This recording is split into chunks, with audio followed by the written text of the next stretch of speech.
непобедимый, как наш народ. Ведь от тайги до британских морей Красная Армия всех сильней. Да будет красная непобедима на страже Родины родной. И все должны мы неудержимо идти на справедливый бой.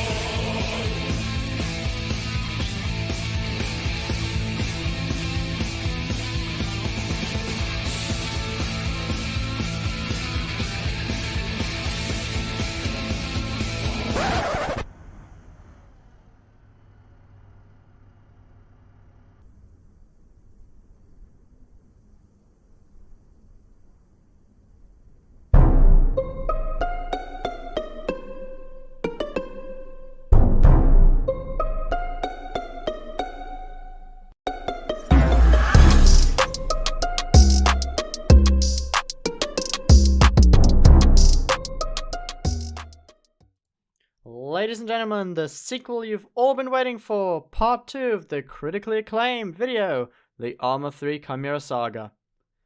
It's the ArmA3 Chimera Saga, part 2. If you haven't seen the previous video, then you should watch it, since I will obviously be making comparisons to the other chimeras seen previously. First off, some things that all the following chimeras share, the transport capacity being one of them, being at a respectable 13. The side picture and zoom are also the same for all the main weapons, and so the whole gunners and, the non-existent passenger guns, so to say. All 4 variants also come with a commander and a smokescreen, which is very much appreciated. And of course they all have the same hull heavy bolter, which is weaker than the TOW and Grimdark one, and has less ammo, or ammo choices for that matter. I mean, still, it's a capable self-defense weapon, but, not having that much ammo and shaking the whole vehicle when firing is not that great. But now, to start with the actual video. First up, the Autocannon variant. The ammunition is split up into 160 rounds of multi-purpose and 60 rounds of APDSFS. APFSDS, you know what I mean. Here comes the point of contention I have with this vehicle. The ammunition is barely strong enough to engage another Chimera from the front. Your APFSDS rounds are just strong enough to take out an ICP and Grimdark Chimera, but not a TOW Chimera. I mean, compared to the TOW Chimera itself, which can, engage Lehman Russ tanks with its APCR rounds, oh yeah, you also have less ammunition in that tank. And the Grimdark one for that matter. However, this is where my negative points with this vehicle end. Positive point number 1. You switch ammunition types instantly, so there's none of that annoying in-between reloading. Point 2. You have a coaxial heavy stubber, which is less awkward to use than the Chimera one, the TOW Chimera one, funnily enough. Point 3, as mentioned previously, you have a commander. And point 4, you have hunter-killer missiles. Which I originally wanted to say that these are your be-all end-all solution to anything you face, and how they're a complete game changer, but it turns out that the frontal armor of any of the Lehmans doesn't really care about your missiles. With most of them, even the ICP one, eating at least 2 missiles before exploding, something which is completely unacceptable due to taking forever to reload. This might not sound good, but then you realize that your AP shells are actually useless against the Lehman, which means these missiles are very important. Also, of course, these are your I win button against anything less armored than a Lehman. So, Sentinels, trucks, I guess.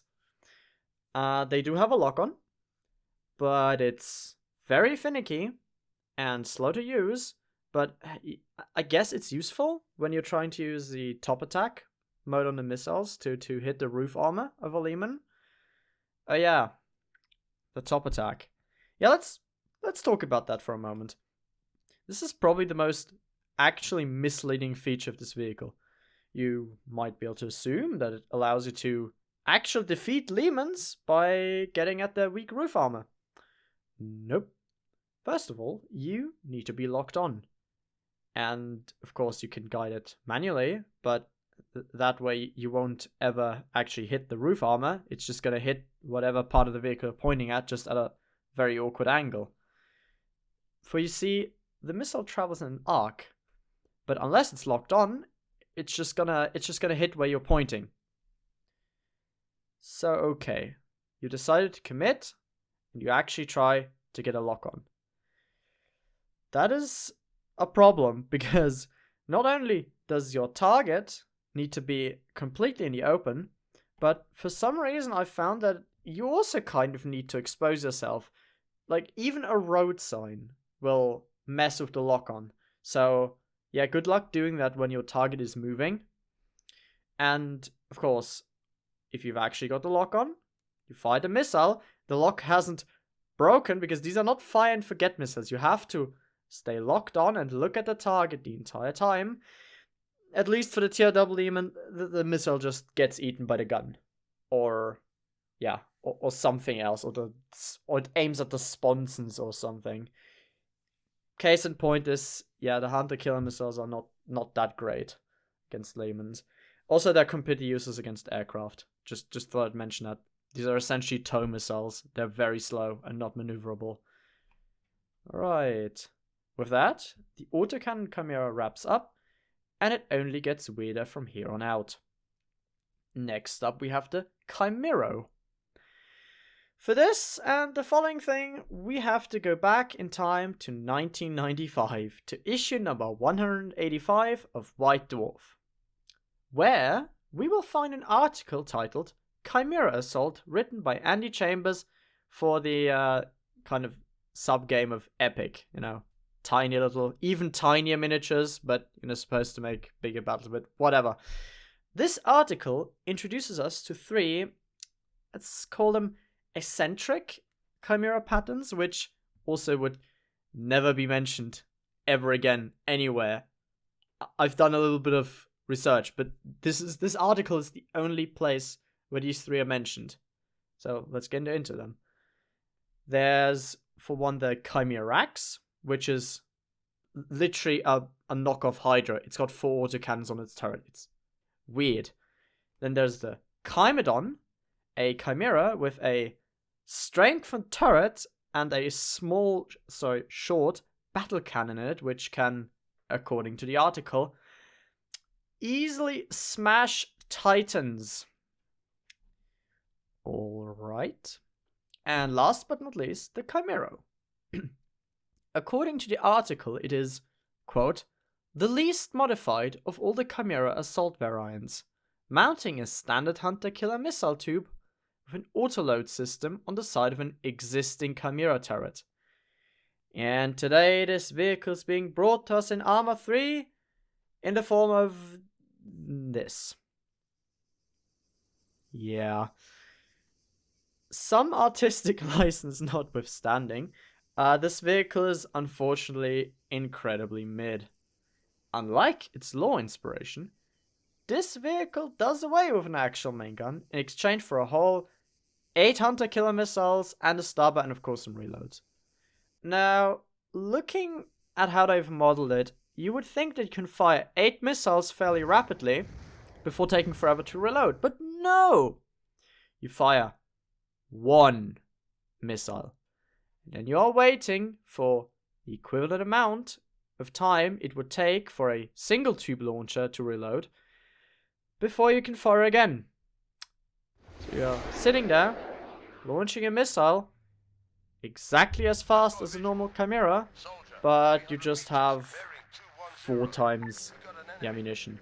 And of course, all the problems with locking on still apply to this. Alright, this vehicle gives me depression. Let's move on to the Chimdeon. The other part of the Blast from the Past duo is the Chimdeon, a Chimera which was initially described and modeled as a Chimera that houses a short battle cannon in a reinforced turret. The ArmA3 incarnation instead decided to ditch that in favor of a BMP3-esque 90mm cannon without the autocannon, equipped with 32 high explosive anti-tank multi-purpose rounds, which are capable of instantly killing light vehicles, killing chimeras fairly quickly, and even killing Lehmans in a few shots to the front. And except, of course, for the TOW Lehman, obviously. This variant is probably the only one I would consider a straight upgrade to the basic autocannon one. Of course, it has 32 rounds for its cannon, and it reloads rather quickly. So, yeah, that's that, but almost none of the other ICP chimeras are really any good for a prolonged firefight, so comparatively, it doesn't really matter. Look, I don't know what you want me to say. It's a rapid-fire mini tank cannon on a Chimera chassis. Go out and have fun with it. One thing I've heard and experienced, though, is that this vehicle seems to be buggy. Something with hitboxes, from what I've been able to tell, but I haven't really been able to reproduce the bug in editor, so it's probably conflicting with a mod, you know. Just be careful. And with that, we reach a sort of verdict. Namely that, despite looking beyond questionable, the ICP chimeras are really the most useful of all the modded chimeras. I mean, for example, take the gunner's sight. It shows you range, the elevation, actually the bearing you're facing, and it even has an indicator of where your turret is pointing versus the hull. The gun switches ammunition instantly, and it can actually zero out to ranges. It has a laser rangefinder that can then zero out onto that range, which is really useful. And as I said, its stubber is somewhat more friendly without having, with the TOW one, to first go through single fire and then switch to full auto. I don't know what that's about. And of course, the commander, first of all, being there, and it has smoke launchers, which is incredibly useful. This thing is also it has fairly high top speed. It reaches 70 kilometers an hour on flat ground. Meanwhile, the TOW Chimera will struggle to go anything over 45. It does have weak acceleration, though. It will reach 70 eventually, but it's pretty sluggish from a standstill. Meanwhile, the TOW Chimera, yeah, that thing accelerates quickly. Of course, there is the fact that all ICP vehicles generally have weak armor, lack the infantry side guns, and are cursed with the worst heavy bolters out of all three mods. But, as I said, if you're looking for a most effective to use IFV, it's really not a contest. And I need maybe to explain why I'm saying this. So this video series is not supposed to be a ranking, more of a review.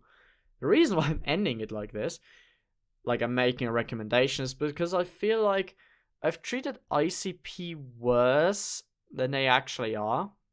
As in, if you directly compare it with TOW or Grimdark in, say, weapon strength or armor, it's really not that favorable to ICP, despite their vehicles being some of the most pleasant and, let's be honest, efficient to use. And with that, we end the video. Of course, shout out to the 5th Steel Legion for the background footage you've been seeing today. Like if you enjoyed it, and leave some feedback in the comments. And if this video gets to 5,000 views, I'll do an unbiased review of the Grimdark Lehmans. And with that, I will see you all in the next video.